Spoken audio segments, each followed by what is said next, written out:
Iran যুদ্ধ, Hormuz প্রণালীর অচলাবস্থা আর আন্তর্জাতিক বাজারে তেলের দামের ভয়াবহ ওঠানামা গোটা বিশ্বের অর্থনীতিকে যেন নতুন করে চাপে ফেলেছে।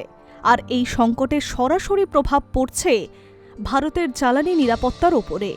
কারণ ভারতের মতো বিশাল দেশের অর্থনীতির অন্যতম প্রধান ভরসা হল অপরিশোধিত তেল আমদানি। আর সেই তেল আমদানি সরবরাহে এখন তৈরি হয়েছে বড়সড় অনিশ্চয়তা। বিশ্বের সবচেয়ে গুরুত্বপূর্ণ জলপথগুলির মধ্যে অন্যতম হরমুজ প্রণালী। পশ্চিম এশিয়ার বহু তেল সমৃদ্ধ দেশ থেকে এই পথ দিয়েই বিশ্বের বিভিন্ন দেশে অপরিশোধিত তেল পৌঁছায়। কিন্তু ইরান যুদ্ধের আবহে দীর্ঘদিন ধরে এই জলপথে অচলাবস্থা তৈরি হয়েছে, যার ফলে সৌদি আরব সহ উপসাগরীয় দেশগুলি থেকে তেল রপ্তানি মারাত্মকভাবে ব্যাহত হয়েছে।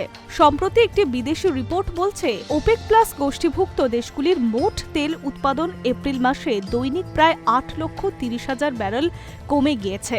বর্তমানে ওই দেশগুলি প্রতিদিন প্রায় 3,41,00,000 ব্যারেল অপরিশোধিত তেল উৎপাদন করছে। কিন্তু যুদ্ধ পরিস্থিতি এবং মার্কিন নিষেধাজ্ঞার জেরে আন্তর্জাতিক বাজারে তৈরি হয়েছে ভয়ঙ্কর চাপ। বিশেষ করে এপ্রিলের শুরুতে পশ্চিম এশিয়ার তেল পরিকাঠামোর ওপর হামলা এবং মাসের শেষে ইরানের রপ্তানির ওপরে আমেরিকার কড়া নিষেধাজ্ঞা পরিস্থিতিকে আরও জটিল করে তুলেছে। এই পরিস্থিতিকে সম্প্রতি সময়ের অন্যতম বড় জ্বালানি বিপর্যয় বলেই উল্লেখ করা হচ্ছে। আর ঠিক এই জায়গাতেই ভারতের সামনে বড় চ্যালেঞ্জ তৈরি হয়েছে, কারণ দেশের জ্বালানির বড় অংশই আমদানি নির্ভর। ফলে পশ্চিম এশিয়া থেকে সরবরাহ কমে যাওয়ায় ভারতীয় তেল পরিশোধনাকারী সংস্থাগুলি এখন বিকল্প উৎসের দিকে ঝুঁকতে বাধ্য হচ্ছে। সবচেয়ে বেশি গুরুত্ব পাচ্ছে রাশিয়া। বিশেষ করে রাশিয়ার ইস্টার্ন সাইবেরিয়া প্যাসিফিক ওশান গ্রেডের অপরিশোধিত তেলের চাহিদা হঠাৎ করেই বেড়ে গিয়েছে ভারতে। কোসমিনো বন্দর থেকে ভারতে এই তেল রপ্তানি এখন রেকর্ড উচ্চতায় পৌঁছেছে। তথ্য বলছে, বর্তমানে প্রতিদিন প্রায় 3,10,000 ব্যারেল ইএসপিও গ্রেডের তেল ভারতে আসছে।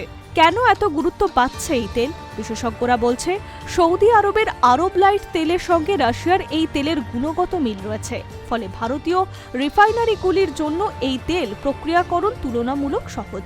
আর সেই কারণেই দ্রুত রাশিয়ার দিকে ঝুঁকছে ভারত।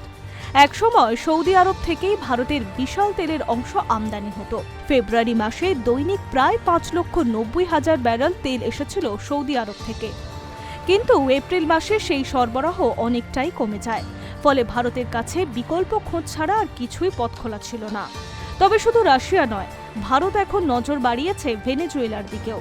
লাতিন আমেরিকার এই দেশ থেকে গত মাসে ভারতের তেল আমদানি বেড়ে দাঁড়িয়েছে দৈনিক প্রায় 3,80,000 ব্যারেল, অর্থাৎ মাত্র এক মাসে প্রায় 1,00,000 ব্যারেল আমদানি বেড়েছে। এছাড়াও পশ্চিম এশিয়ার আফ্রিকার বিভিন্ন দেশ থেকেও অপরিশোধিত তেল কেনার পরিমাণ বাড়ছে ভারতের। কারণ ভারত শুধু ইউরোপ ও এশিয়ার বহু দেশে এখন পশ্চিম এশিয়ার তেলের বিকল্প খুঁজছে। ফলে পশ্চিম এশিয়ার তেলের আন্তর্জাতিক দামও বাড়তে শুরু করেছে। বিশেষজ্ঞদের মতে, এই পরিস্থিতি আগামী দিনে আরও বড় অর্থনৈতিক প্রভাব ফেলতে পারে। কারণ আন্তর্জাতিক বাজারে তেলের দাম বাড়লে তার সরাসরি প্রভাব পড়বে পেট্রোল, ডিজেল থেকে শুরু করে পরিবহন খরচ, খাদ্যপণ্য এবং সাধারণ মানুষের দৈনন্দিন জীবনের ওপরে। তবে ভারতের জন্য সবচেয়ে বড় প্রশ্ন এখন একটাই, এই আন্তর্জাতিক সংকটের মধ্যেও কিভাবে দেশের জ্বালানি নিরাপত্তা বজায় রাখা যাবে। আর সেই উত্তর খুঁজতেই এখন রাশিয়া, ভেনেজুয়েলা এবং পশ্চিম আফ্রিকার দিকে দ্রুত কৌশল বদলাচ্ছে ভারত।